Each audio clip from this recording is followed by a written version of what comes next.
Hi there. Welcome back to Maybe Actually Museums Are For Me.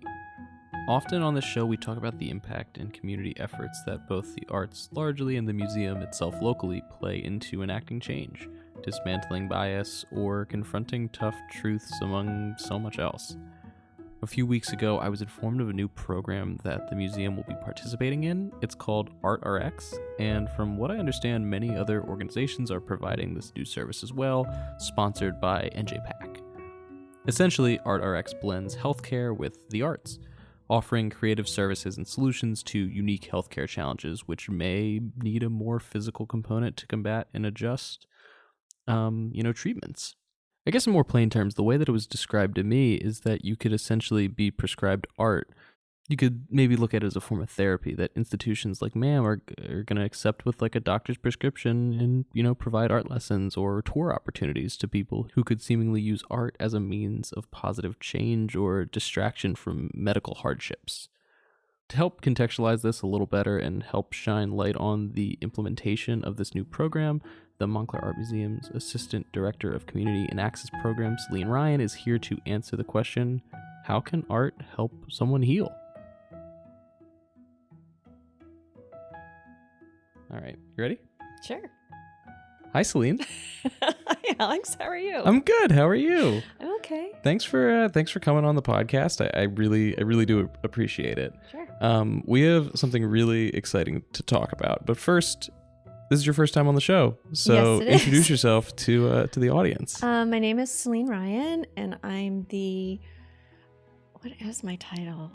We all have long, funky titles that encompass so many different jobs. Yeah, good thing I have my name tag on.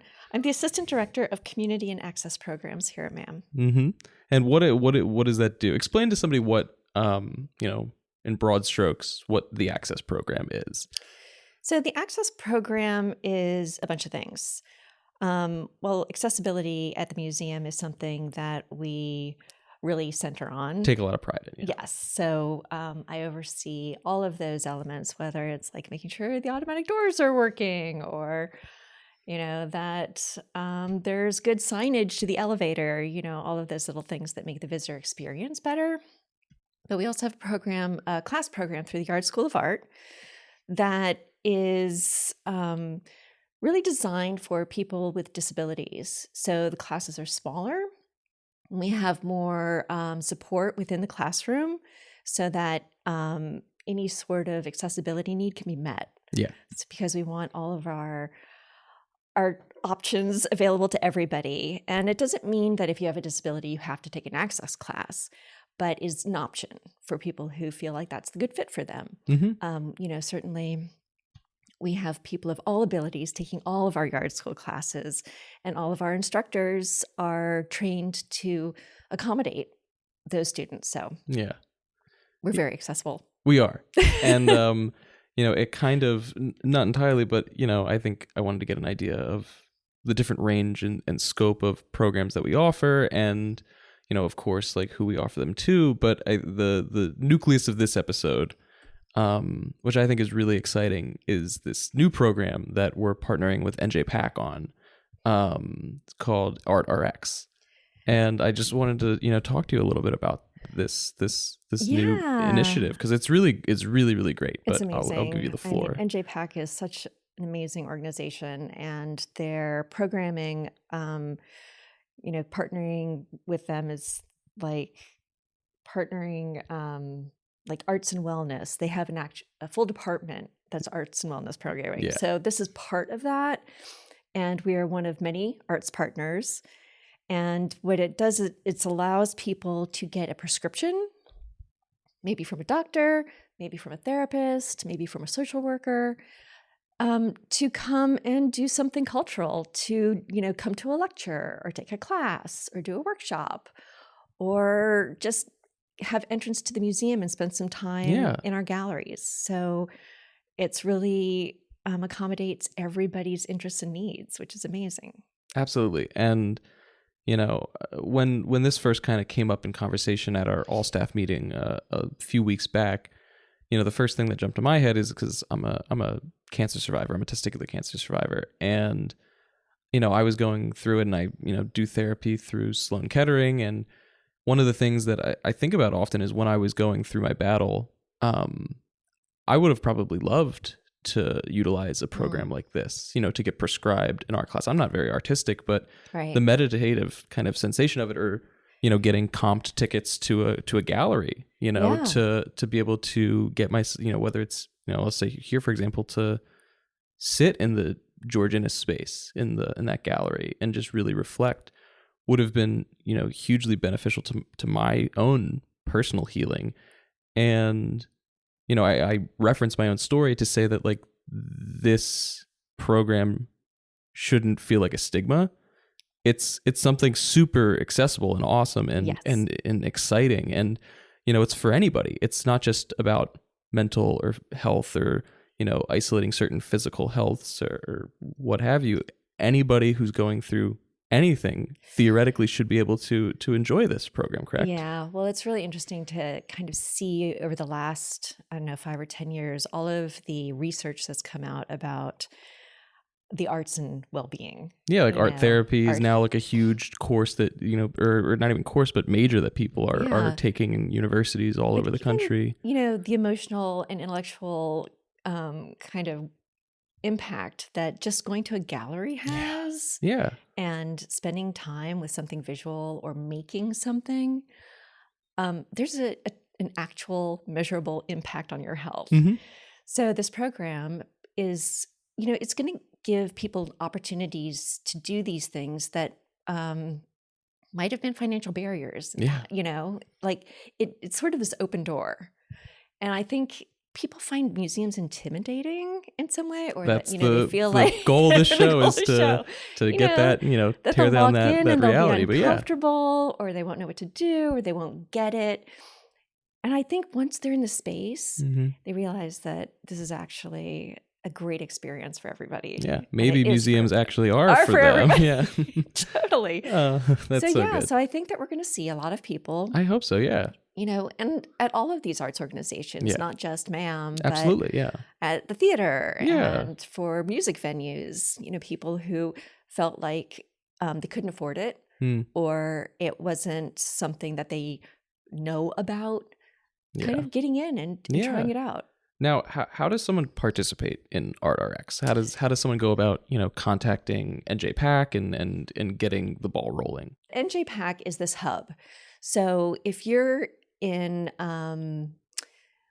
Newark or Essex County and you get a prescription from your doctor that says, you could really benefit from being in a social environment or doing something with your hands, you take it to NJPAC and they honor that prescription and help you find the program, whether it's a concert or an art making program that fits that prescription. Mm-hmm. And they sign you up and pay for it. Yeah, that's so incredible. Speaking more about MAM in relationship to this program and the prescriptions, what are we offering for people or hoping to offer for people who are going to NJPAC and they're gonna tell them what they need and provide the prescription, and then they turn to us and say, okay, this person needs X experience provided. What are we offering? Everything, anything, any sort of way that you could experience MAM is available to this program. Okay. Whether it's getting free admission to the galleries, taking a tour, going to a lecture program, taking a workshop, taking an 8-week class. What else do we offer? Anything that we offer can be accessed through this program. Yeah. That's so great. So meaning that, one of the things I know that maybe this podcast is also geared toward is you don't have to be somebody who makes art to take an art class. Absolutely not. It's so much about just being present and experimentation and having fun. Yeah. And trying, just being in a different environment. So maybe it's just a change of scenery. Well, yeah. And in that sense, like, we talk about a lot of the time. I feel like recently it's been a large conversation socially, but the idea of like in America, the loss of the third space where you have your home, you have your work, and then there's nowhere else really to go. Yeah. That's a part of, obviously like highways and shopping malls and the inability to travel. I know you're from Brooklyn, so you don't have this issue. Right. And Montclair doesn't have this issue so much, but broadly speaking, across New Jersey, especially northern New Jersey, there's definitely a diluted amount of third spaces, and I think art classes for a lot of people can be a third space.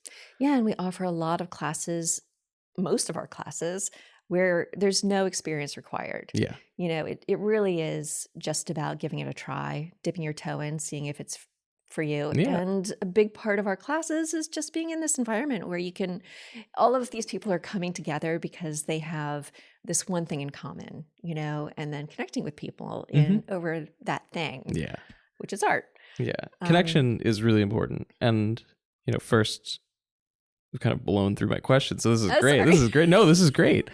Quick and efficient. I'm fine. Listen, hey, people need the information. So I want to thank you first for doing this episode. Yeah. I do have one or two more questions. Yeah. But when you kind of talked about, the idea of connection, there was something that came to mind, which is that art and health go hand in hand. Mm-hmm. They really do. And I think this program exemplifies that. And, why do you think that is? Why do you think things like art therapy and programs that make the arts more accessible to people who are battling insert any, condition that is resulting in this need, why are people recognizing now that health and art are so coexistent?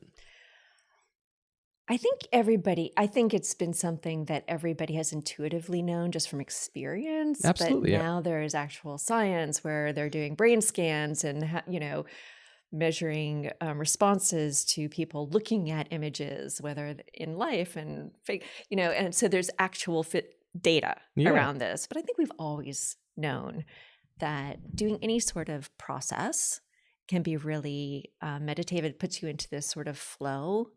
And, it takes you out of that worried mind. It helps you manage anxiety, which can help you with depression, being in a social space and just connecting with people that you don't have an opportunity to meet otherwise is always healthy. I think there are all sorts of elements of it, these small elements that kind of build up. Yeah. And I think it's really important to also think it's, art therapy is a great genre. It's something that is really, really effective, but it doesn't have to be therapy. Yes, 100%. Just in the way that if you went to go see a concert, actually being in the space with all of those other people, even though you're not engaging with them, but you're responding to the same piece of art in that space, there's science that shows that's beneficial to your health. Yeah. So there are all sorts of touch points for that.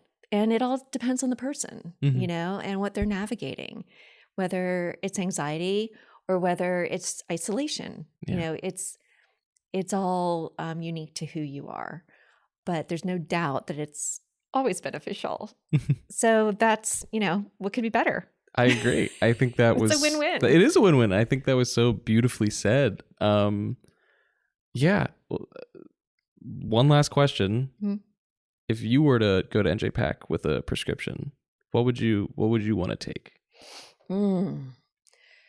I think personally, my challenge as an adult who, has kids and stuff is meeting people. Yeah.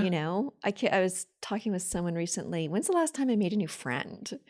As an adult, it's really hard. Mm-hmm. And so I would take a group class, maybe a collage class. Yeah. Where the thing I love about the entry level's low. You have it's super simple. A lot of freedom. Yeah. If you can use scissors, you can make a collage. Yeah. And you learn so much about people through their collages and through the types of images they choose. And it doesn't take any drawing skill. It does, you literally just show up and you can do this. Mm-hmm. And it opens up conversations. Yeah. And it gives you this opportunity to, connect with people that, where do you meet people? Yeah. So, that's what I would do. That's Perfect. what I would do for me. Yeah, I agree. I would probably take a pottery class. I think that's what I would do. Have you done pottery before? Never. No. Oh, it's No. I'm excited. I would be really tactile element of it is so fantastic. Yeah, I think there's something almost like meditative of it, like the, I guess the repetition and stuff, and I don't know, the sound, the white noise of absolutely. it almost. Yeah. Well, thank you again, Celene. Anytime. Where can people go to find out more information about this program? So, NJPAC.com. Mm-hmm. Yeah, and there, if you put ArtsRX, Google that in New Jersey, it'll come up. And they have a fantastic team of people there. So, just reaching out, someone will help you. Perfect. And then if somebody who's listening is interested in, our Access program or private instruction, anything like that, how can they reach you? I can be reached via email at cryan, so CRYAN, at montclairartmuseum.org. Perfect. Or, just call the museum and you can find me. Absolutely. All right. Well, thank you so much, Celene. Well, thank you. All right. And I'm always happy to talk about art and wellness. Perfect. All right. Thanks so much for sticking around to the end of this episode. Like Celene said, you can visit NJPAC's website and social media for more information on the ArtsRX program. And if you're interested in taking an Access program here at the museum or private instruction, you could reach out to Celene. She provided her email at the end of the episode. So as for, the business side of things, you can visit us here in person for our galleries and stuff Friday through Sunday, so Friday, Saturday, and Sunday. You can also find us on social media. Our handle is Mam Montclair. That's MAM Montclair on Instagram. You could just search us, the Montclair Art Museum, on YouTube and TikTok. We're all over there too. So please rate and review this episode. Give us a follow. We really appreciate it. Your support means the world. So thanks a lot, and we'll talk to you next week. Bye.